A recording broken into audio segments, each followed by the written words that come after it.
Today, we're talking about three things.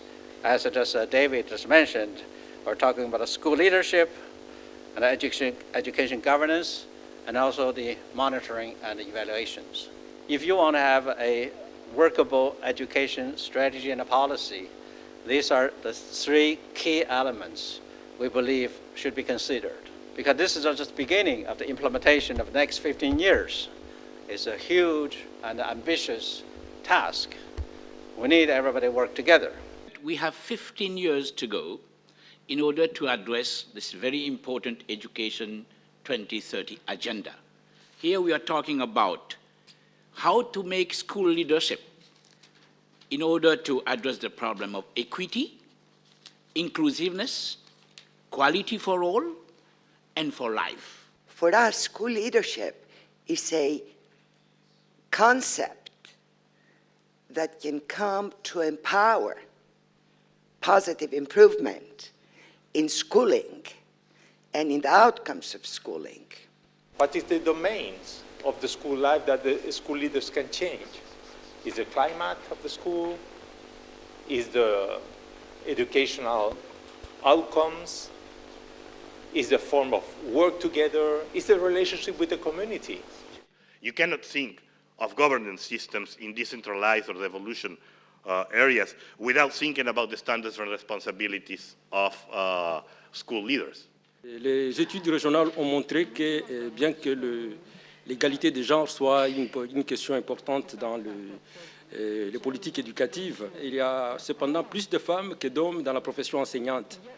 Mais les femmes sont sous-représentées au poste de responsabilité ou de chef d'établissement. So in terms of developing national level evaluation assessment policies, one major challenge is to make sure that evaluation and assessment policies secure links to classroom practice. In general, data is driven by the needs of the people who are using, and we should be helping also in trying to feed the data in the different decision-making process of the different stakeholders. Now, another point of question, having an effective or efficient M&E system. We see that use of technology has been emerging, and you will see everywhere a lot of technology has been using for enhancing the M&E system.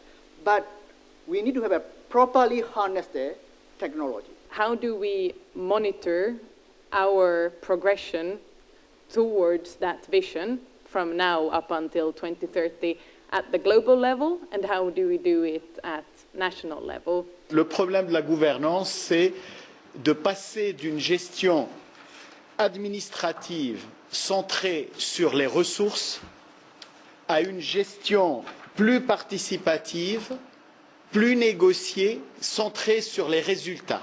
We have, in a way, a sort of new expectations about governance. We have more multi-level systems, and we have more voices and more actors that are taking a role and are becoming much more powerful. Governance is not just about what the government does or the administration does, but it is a way of analyzing coordination issues in complex systems. We talked about school autonomy, and what we need is empowering local authorities to participate. How do they participate in governance and managing education? A number of major policies which have been implemented in education in recent years cannot be actually detached from what's happening in other sectors. Is also a reflection of a broader reform in the public sector at large. I don't need to remind you of the importance of school leadership, monitoring and evaluation, and governance issues. But we would like you to go back to your countries, being reminded that the focus of all this is not in themselves, It should be on teaching and learning. We think that they have an immense potential as levers for change.